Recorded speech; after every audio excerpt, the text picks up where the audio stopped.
پښتون ته په مرګونو یارولو یا په مرګونو ستا پلار باندې شي یارولو. وای پی ټی ایم ته فنډینګ له کومه کېږي چې دوی دومره لوی لوی جلسې او احتجاجونه کوي. د پی ټی ایم په اړه تر ټولو لویه همدغه پوښتنه ده چې د پاکستان پوځ کوي چې دوی ته پیسې څوک ورکوي چې دوی دومره لوی احتجاجونه کوي. که څه هم په دې اړه باندې منظور پښتین د پښتون ژغورنې غورځنګ مشر خپله خبرې کړي دي په ویډیوګانو کې څو ځل چې دوی ته پیسې کوم ځای راځي. که تاسو د دوی جلسې یا جلوسونه لیدلي وي احتجاجونه هم لیدلي وي نو په دې کې هم تاسې ښکاره لیدلی شئ چې دوی ته پیسې له کومه راځي. ځکه کوم خلک چې په دغه غونډو یا جلسو کې برخه اخلي دوی خپله پښتون ژغورنې غورځنګ ته چندې راغونډوي او پیسې ورته ورکوي تر څو دوی په جلسې او جلوسونه وکړي. منظور پښتین په خپله په څو ویډیوګانو کې دا خبره کړې ده چې دوی هیڅ مصرف نه کوي، یوازې یو مایک اخلي، یو سټیج جوړوي، یو څو ډیکونه لګوي او له هغې وروسته دوی جلسه کوي. نو په دې باندې دومره لویې پیسې نه راځي چې دوی دې له بل چا فنډینګ واخلي. نن 13 ورځ چې کومه په پېښور کې پرلت روان دی په دې کې دغه ماشومه تاسې وینئ سمیرا مومن نومیږي. دا خیاطه ده او په خپله غریبۍ کې خیاطي کوي. 1 روپۍ جمع کړې ده او 13 ورځې پښتون ژغورنې غورځنګ ته 50,000 روپۍ ورکړلې. همدغه د پښتون ژغورنې غورځنګ لویه لاسته راوړنه ده چې ولس ورسره مرسته کوي، ولس یې تر شا ولاړ دی او ولس ورته پیسې ورکوي. اوږه په اوږه ولاړ یو په هر مشکل وخت کې او زه ګنډل کوم ما مزدوري کړې ده. زه 50,000 روپۍ د پی ټي ایم له ورکوم.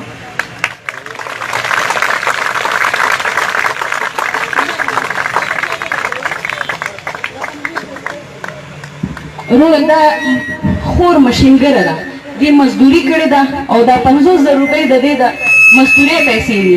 نو دا دې اوس هغه تورمخو ته پته ولګي چې زموږ فنډینګ څوک کوي.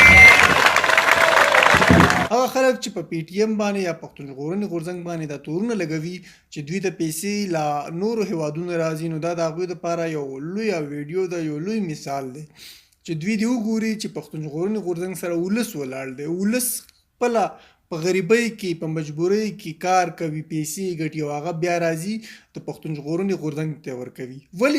ولې دا خلک راپاڅېږي او پښتون ژغورنې غورځنګ ته پیسې ورکوي؟ داسې غریب خلک ځکه چې د دوی تر شا څوک مالداره کسان نه دي ولاړ. دا ځکه ولاړ چې د خلکو دردونه لیدلي دي، سختۍ لیدلي، تکلیفونه لیدلي دي. پاکستان د پوځ د لاسه د دوی کورونه تباه شوي دي، دوی ژوند تباه شوی دی.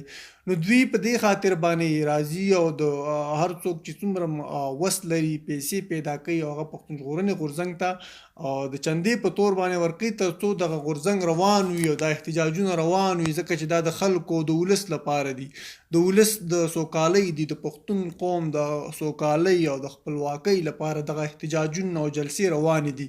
نو څنګه چې ولس د یو غورځنګ سره ولاړ وي او هغوی ورته پیسې ورکوي، نو تاسو سوچ وکړئ چې هغه غورځنګ به څنګه کامیابیږي. د سمیرا مومن دغه یو مثال دی. داسې ډېر خلک چې دی، داسې ډېر غریبانان چې دی، هغوی د خپلې غریبۍ او مجبورۍ نه پیسې را پیدا کوي او یو پښتون ژغورنې غورځنګ ته ورکوي. نو دغه تر ټولو لوی مثال دی دغه خلکو لپاره چې څوک په پی ټي ایم باندې دا تور لګوي چې دوی له نورو هیوادونو پیسې اخلي. هغوی دې دا وګوري چې د پښتون ژغورنې غورځنګ لپاره دغسې غریب خلک پیسې ورکوي او هغوی ورته پیسې را پیدا کوي او خپله په مجبورۍ او غریبۍ کې 1 روپۍ جمع کوي او هغه د پښتون ژغورنې غورځنګ ته ورکوي تر څو دغه غورځنګ روان وي. ये जो दहशत गर्दी है